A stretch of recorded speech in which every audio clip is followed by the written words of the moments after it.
Hello दोस्तों, आज हम आपको बताएंगे कि जब आप अपने मोबाइल से गूगल पे बनाते रहते हैं तो बहुत सारे दोस्तों को ये परेशानी आती है। जैसे कि लिखा आता है could not registered, something went wrong at the bank server, please try again.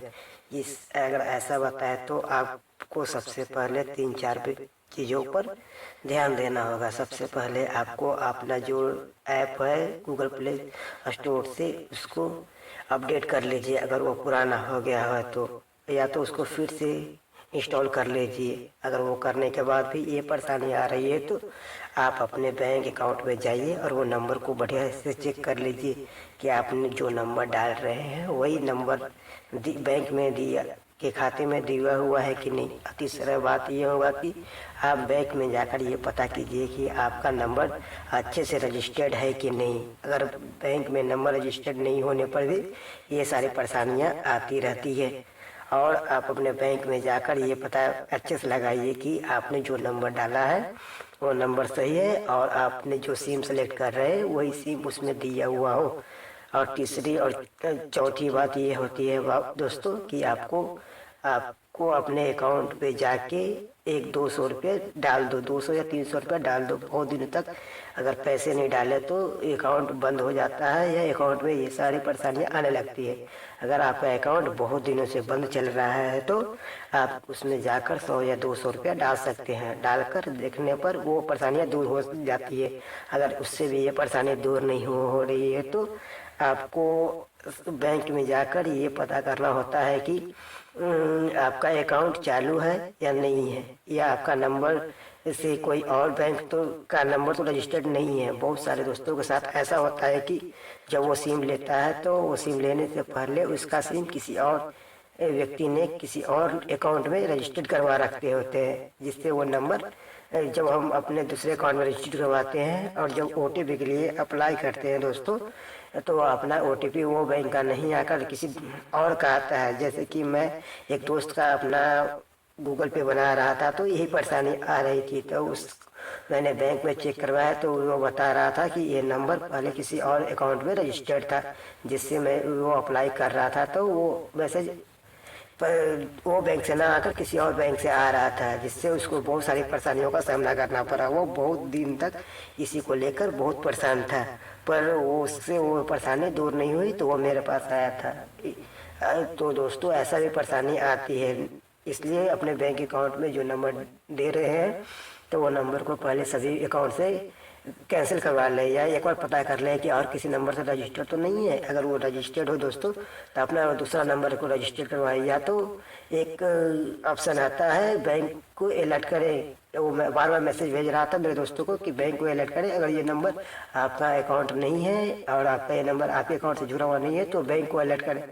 ऐसे ऐसी भी परेशानी आती है दोस्तों, तो वो आपको एक बैंक में जाकर या गूगल पे जाकर ये पता करना होता है कि आप अपने बैंक के टेक्निकल को कैसे अपने बैंक के टेक्निकल को कैसे संपर्क करें और कैसे उनको शिकायत दर्ज करवाएं। सब बैंकों का अलग अलग होता है। जैसे कि मैं पंजाब नेशनल बैंक के बारे में बताता हूँ, क्योंकि मैं उस बैंक में अप्लाई किया हूँ। आपको मेल पर जाना है, वहाँ पर जाने के बाद आपको टाइप करना है ALERTS alerts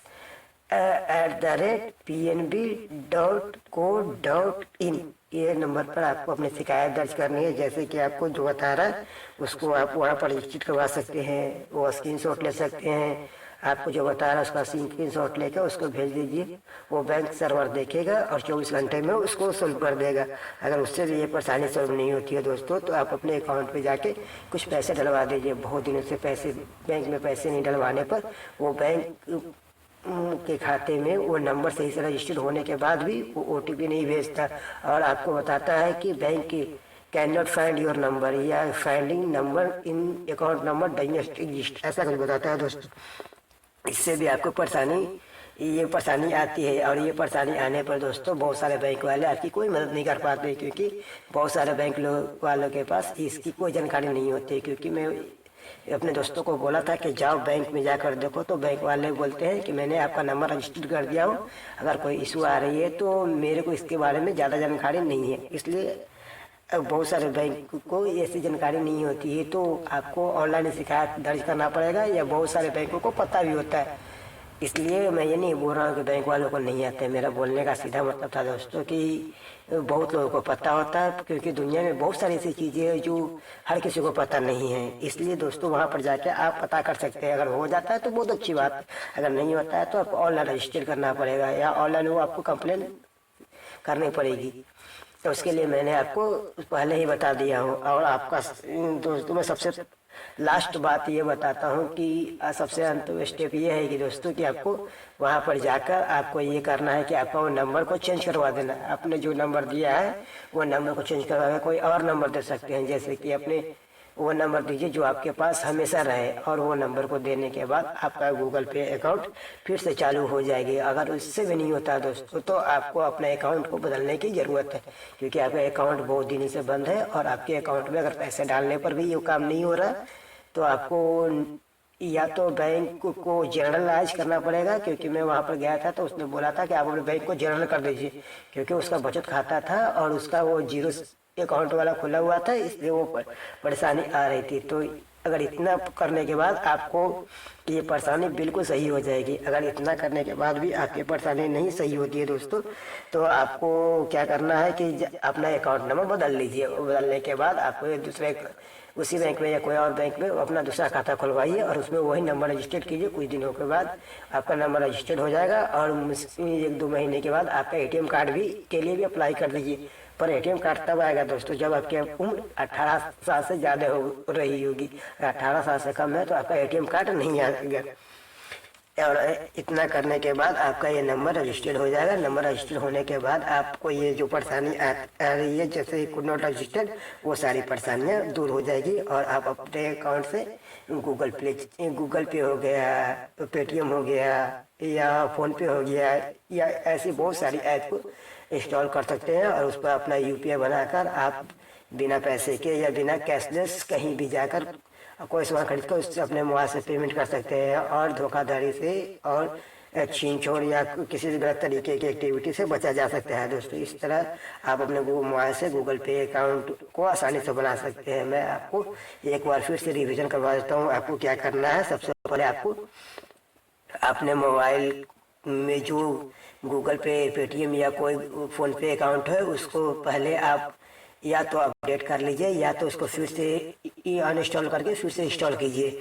और दूसरा काम ये करना है कि आप जो नंबर से रजिस्टर कर रहे हैं तो बढ़िया से चेक कर लें कि वो नंबर आप जो डाल रहे हैं वही बैंक में दिया हुआ है कि नहीं। अगर वो सही है तो आपको तीसरे स्टेप पर जाना है। तीसरा स्टेप ये है दोस्तों कि आपको अपने बैंक में जाकर आपने जो नंबर डाला है वो नंबर को क्रॉस चेक कर लेना है कि आपने जो नंबर डाला है वही नंबर है ना। अगर वो नंबर सही हो दोस्तों तो आपको क्या करना है, आपको अकाउंट पे 200 रुपये या 400 रुपया जाकर डाल देनी है। 200 रुपये जितने पैसे हो उतने पैसे आपके पास हो, कम से कम वो पैसे वो अकाउंट में डाल दीजिए। अकाउंट में डालने के बाद वो अकाउंट फिर से एक्टिव हो जाएगा और आपको मैसेज पास जो मैसेज नहीं आ रहा है वो मैसेज आना शुरू हो जाएगा। और अगर वो करने के बाद भी मैसेज नहीं आ रहा दोस्तों तो अंत में आपको अपना मोबाइल नंबर वो अकाउंट से जाके एक फॉर्म लेके वो अकाउंट नंबर पर अपना मोबाइल नंबर बदल के दूसरा नंबर दे सकते हैं। दूसरा नंबर देने के बाद आपका वो चालू हो जाएगा। अगर एक ज़रूरी बात दोस्तों, अगर ये सब नहीं होने का हो रहा है तो आप अपने मोबाइल से भी कर सकते हैं। मोबाइल से करने के लिए आपको एक बातों का ध्यान रख देना होगा कि आपको इसके लिए अलग से रिचार्ज 10 रुपये या 20 रुपये का अलग टॉपअप रिचार्ज करना पड़ता है, क्योंकि जब भी वो इस बैंक वाले मैसेज भेजते हैं तो उसके लिए आपको सर्वर कॉस्ट देना पड़ता है, जिसका कॉस्ट 3 रुपये से लेकर 6 रुपये तक होता है दोस्तों। इसलिए आपको अलग से रिचार्ज करना पड़ेगा। आप ये नहीं कर सकते कि आपका अगर मोबाइल फ्री हो तो आप उसी से आपको पास मैसेज आ जाएगा, ऐसा नहीं आता। बहुत सारे कंडीशन में ऐसा हुआ है कि ऐसा बताता है, इसलिए क्योंकि आपका जो रिक्वेस्ट है वो बैंक सर्वर के पास तो जाता है, लेकिन बैंक सर्वर आपके अकाउंट में पैसे न होने के कारण वो बैंक सर्वर वाले आपके पास ओटीपी नहीं भेजते। इसलिए आप अपने मोबाइल से को 10 रुपये या 20 रुपये जितना भी आपके पास है, कम से कम तो 10 रुपये का रिचार्ज उसमें टॉपअप करवा कर रखिए, जिससे आपको एसएमएस आएगा और ये सारी परेशानियों से बचा जा सकता है। अगर आपको मेरी जानकारी अच्छी लगी हो, अगर आपको लगा हो कि ये वीडियो इन्फॉर्मेटिव है तो हमारे चैनल को सब्सक्राइब करें और अपने दोस्तों के साथ शेयर करें, ताकि ऐसी परेशानी किसी दोस्तों को नहीं हो। क्योंकि मेरा एक दोस्त था जिसको वो परेशानी हुई और वो 5-6 दिनों तक परेशान रहा, बैंक के चक्कर आटे और बैंक के आसपास घूमा, लेकिन वो बैंक वाले मदद तो कर रहे थे लेकिन वो काम नहीं हो रहा था और वो 4-5 दिन उनका खत्म हो गया। इसलिए दोस्तों अगर किसी दोस्तों को ऐसी परेशानी आ रही है तो उनके पास मेरे वीडियो को भेजिए ज़रूर। ये मेरे वीडियो देखने के बाद उसको जो परेशानी आ रही है वो परेशानी दूर हो जाएगी। और अगर मेरे वीडियो से किसी एक को भी मदद मिलता है दोस्तों तो इसके लिए ये मेरे लिए बहुत खुशी की बात है। चलो दोस्तों, बहुत बहुत धन्यवाद हमारे वीडियो को देखने के लिए।